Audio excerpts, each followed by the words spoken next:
ICE custody tonight after his family says immigration officers detained him during one of his routine check-ins yesterday afternoon. 3 News Side's Holly Emery speaks with his family about how U.S. immigration laws are impacting their family here in Mississippi.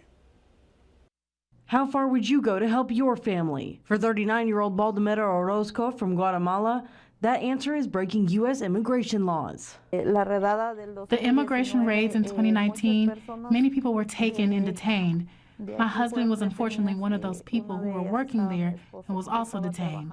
When Orozco was deported, his wife Sylvia Garcia and their 2 children were left behind in Carthage with no one to provide for them. Garcia says that's when her husband tried several times to get back into the country to help his family.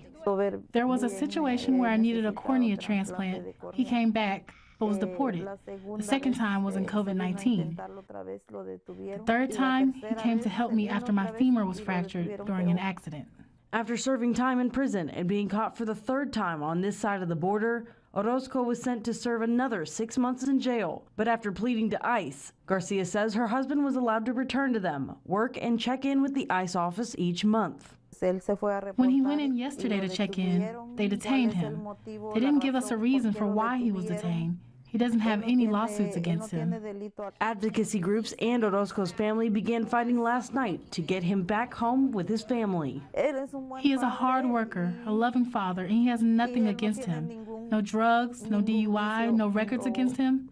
He is always trying to do the right thing in this country and provide for his children. I want the police to let my dad go. I need it.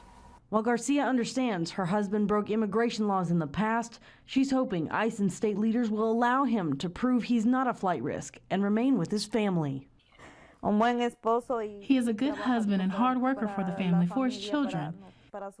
Each time I see them crying for their father, my heart is broken into 1,000 pieces. In Carthage, Holly Emery, 3 on your side. Now, ICE released this statement saying, in part, Mr. Orozco Juarez has a documented history of disregard for U.S. criminal and immigration law. For the past 2 years, ICE afforded Mr. Orozco Juarez the opportunity to be compliant with his removal order by planning his own return to Guatemala. He will remain in ICE custody pending his removal from the country.